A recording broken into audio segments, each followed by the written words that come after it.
हिमांशु वाजपेयी, जिनसे बड़े स्नेह का नाता है कि एक फोन करने पे ना इन्होंने पूछा कब और ना इन्होंने पूछा क्यों, और बोले कि जब आप कहेंगी तब होगा, लेकिन जब आप रहेंगी तब होगा।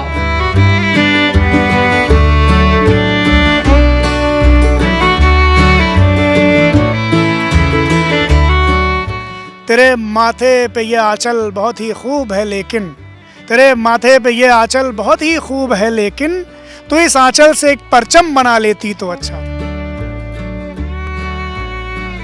हम मौजूद हैं शहर अदब में और आज हमारे साथ बातचीत करने के लिए एक ऐसी शख्सियत महसूस है जिन्हें शायद लखनऊ अगर कहें तो कोई दिक्कत नहीं, उनके अंदर लखनऊ बसता है, उनकी सांसों में लखनऊ बसता है, हर दिल अजीज हैं, लफ्ज़ इनके लिए कम पड़ जाएंगे। अगर इनकी तारीफ़ के लिए कोई लफ्ज़ हम ढूंढने गए तो शायद डिक्शनरियाँ भी ख़त्म हो जाएं। हमारे साथ मौजूद है हिमांशु वाजपेयी जी। हिमांशु जी, सबसे पहले आप बताइए कि आपने भी कुछ दिन पहले अपने फेसबुक से एक पोस्ट किया था कि खास लखनऊ और लखनऊ, ये क्या है, थोड़ा सा बताइए।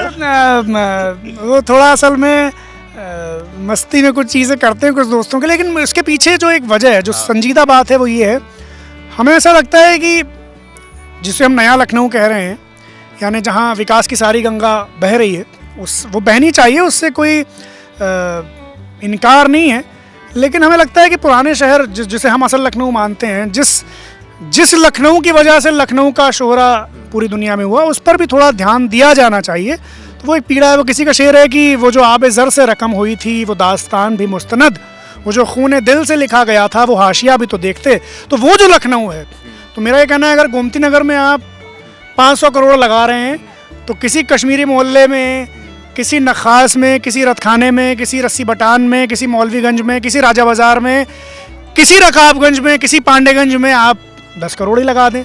वो मेरी एक, क्योंकि हमने क्या है ना, हमने सारी जिस लखनऊ की इतनी बातें होती हैं वो तो पुराना लखनऊ ही है, तो हम बातें तो बहुत करते हैं लेकिन हम उस लखनऊ को बिसरा देते हैं जब बेसिक कम्युनिटीज़ की बुनियादी सुविधाओं की बात होती है। आप तो खुद जानते हैं, आप गए हैं कि पुराने लखनऊ में सड़कों के क्या हाल हैं, गलियों में जो खड़ंजे उनके क्या हाल हैं, नालियों के क्या हाल हैं, वो सारी चीज़ें हैं। तो हमें लगता है कि थोड़ा सा उसकी तरफ भी ध्यान दिया जाए, इसलिए हम ये थोड़े शगुफ़े लटके झटके करते रहते हैं। वरना तो पूरा लखनऊ इस तफरीक का नाम ही नहीं है कि हम और तुम, लखनऊ तो हम का नाम है ना, वो अलग अलग करता नहीं है। तो वो किसी का शेर है कि फासलों की जो ज़बां है हम समझते ही नहीं, हमको जो महसूस कर ले हम उसी के पास हैं।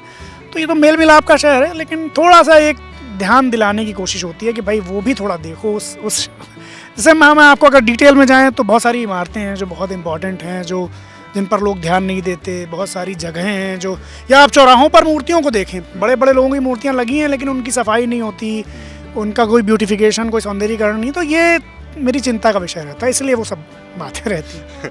तो आज अब मुद्दे पे आते हैं। आज का प्रोग्राम था किस्सा झांसी की रानी का। अब इसमें मैं अपने कुछ भी कहूँगी, सारे अल्फाज सब अलग हो जाएंगे। आप ही बताइए कैसा था ये किस्सा।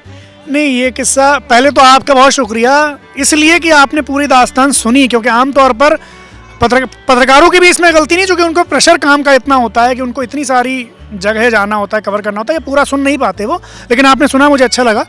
मेरी तरफ से कोशिश ये थी कि झांसी की रानी की वो कहानी जो हम सब जानते हैं ऊपरी तौर पर, उसे फिर से लोगों के बीच ले जाया जाए और थोड़ी गहराई से, थोड़े विस्तार में उसे समझा जाए, उसके कैरेक्टर्स को, उसकी घटनाओं को।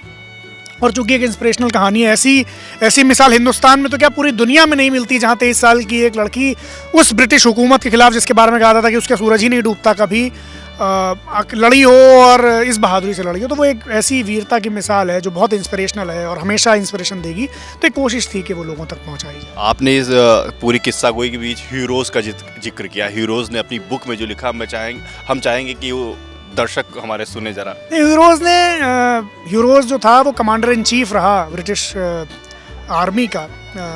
तो उसने अपनी जंग डायरी में लिखा कि सारे लड़ाकों में जो 1857 की क्रांति में लड़ रहे थे, सबसे बहादुर और सबसे बेहतरीन, यानी उसने लिखा कि ब्रेवेस्ट एंड द बेस्ट। उन्होंने सिर्फ ये नहीं कहा कि बहादुर थी, उसने ये भी कहा कि बेस्ट थी, यानी कि कमांडर भी वो सबसे अच्छी थी और सबसे बहादुर तो थी। तो ये कहा झांसी की रानी के बारे में। और ये कौन कह रहा है? ये ब्रिटिश जो आर्मी है उसका कमांडर इन चीफ कह रहा है झांसी की रानी के बारे में। तो वो बात। एक आखिरी इल्तिजा मेरी थी, क्योंकि हम आपसे मिल रहे हैं, पहली बार रूबरू हो रहे हैं आपसे, और दूसरा मन में कहीं किसी मन के कोने में एक कसक सी है कि हाँ हिमांशु वाजपेयी से मिलेंगे तो उनसे पूछेंगे आपकी सबसे पसंदीदा नज़्म कौन सी है, उसको अगर आप ज़रा सुनाएं, क्योंकि आपके पास तो दिमाग में पता नहीं कितनी नज़में इधर से उधर टहलती घूमती रहती होंगी, आना जाना उनका लगा रहता है। उसमें से पसंदीदा जो मन के यहाँ से जहन से उठ के डायरेक्ट दिल पे आके कहीं चोट करती है, वो एक नज़्म हम सुनना चाहेंगे। नहीं, बहुत सारी पसंदीदा नज़में हैं। अभी जो एक याद आ जाती है तो मैं उसके कुछ शेर आपको सुना देता हूँ। शेर नहीं, पूरी सुनेंगे। पूरी सुनेंगे तो मैं पूरी सुना देता हूँ फिर। कि अपने दिल को दोनों आलम से उठा सकता हूँ मैं, क्या समझती हो कि तुमको भी भुला सकता हूँ मैं। दिल में तुम पैदा करो पहली मेरी सी जुर्रतें, दिल में तुम पैदा करो पहले मेरी सी जुर्रतें, और फिर देखो कि तुमको क्या बना सकता हूँ मैं। दफन कर सकता हूँ सीने में तुम्हारे राज को, और तुम चाहो तो अफसाना बना सकता हूँ मैं बहुत सरकश हूँ लेकिन एक तुम्हारे वास्ते दिल बिछा सकता हूँ मैं, आंखें बिछा सकता हूँ मैं। तुम अगर रूठो तो एक तुमको मनाने के लिए गीत गा सकता हूँ मैं, आंसू बहा सकता हूँ मैं।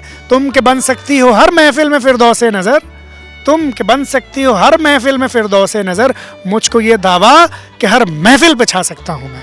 तो ये इसी तरह मजाज की नज़्म है, मजाज लखनवी की नज़्म है, इसी शहर के शायर मजाज की नज़्म। मजाज की एक और शायरी है, जब नरगिस जी यहाँ पर आई थी उन्होंने बताया था, उसको भी मैं आपसे थोड़ा आखिरी।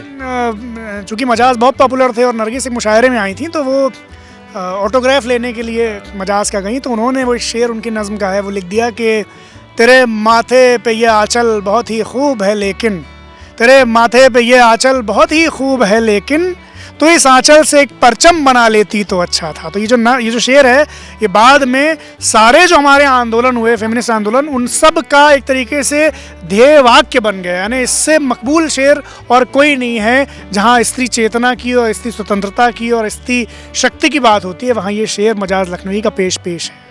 बहुत बहुत धन्यवाद हिमांशु जी। तो मैं भी मजाज की एक नज़्म है उसकी चंद लाइनों के साथ ख़त्म करना चाहूँगा कि शहर की रात में नाशादो नाकारा फिरूँ, जगमगाती जागती सड़कों पर आवारा फिरूँ, गैर की बस्ती है दर बदर मारा फिरूँ, गम दिल क्या करूँ, वहशत दिल क्या करूँ। तो इसी तरह इसी वहशत में, इसी गम में पूरा लखनऊ डूबा है, किसी न किसी की अदाओं में वो फिदा है। तो हम फिर से आपसे मिलेंगे किसी नए अच्छे अदाकार के साथ, तब तक के लिए नमस्कार। कैमरामैन आशीष जायसवाल के साथ शाश्वत मिश्रा, न्यूज़ ट्रैक लखनऊ।